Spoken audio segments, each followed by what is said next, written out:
Salut tout le monde, on se retrouve aujourd'hui pour apprendre comment verrouiller une cellule sur Excel et à quoi cela peut servir. On va donc s'appuyer sur cet exemple. On a 4 joueurs, on leur a chacun donné une mise de départ qui était de 100 euros. Ici, vous pouvez retrouver leurs bénéfices ou pertes. Donc on voit que Maxime a fait un bénéfice de 25 euros, Louis une perte de 45 euros, Jeanne un bénéfice de 67 euros et Sarah un bénéfice de 89 euros. Je veux donc calculer le total qu'ils auront à la fin.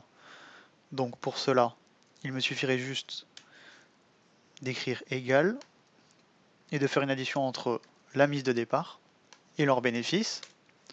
Pour Maxime, aucun problème. Mais là, comme je veux gagner du temps, j'ai envie d'étirer ma formule pour ne pas la retaper 4 fois. Donc pour cela, j'étire ma formule.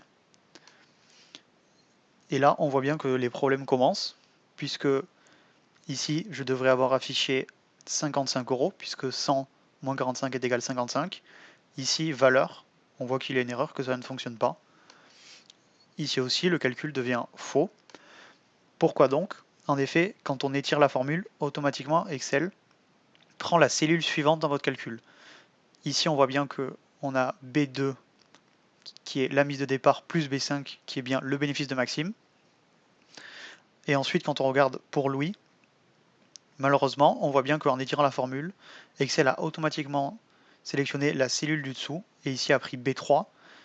Par contre, a bien conservé le bénéfice de Louis.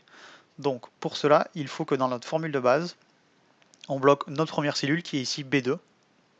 Pour cela, il y a deux façons. Soit on peut le faire à la main.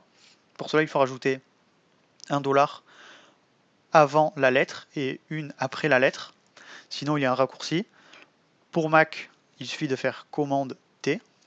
Là, on voit bien que les dollars sont apparus. Et pour un ordinateur Windows, il faut utiliser la touche F4. Maintenant, je peux valider, je fais entrée. Et là, je vais venir de nouveau étirer ma formule. Et on voit que tout est corrigé, que les calculs sont exacts. Et voilà, c'est tout pour aujourd'hui. On se retrouve très bientôt pour de nouveaux tips et astuces sur Excel.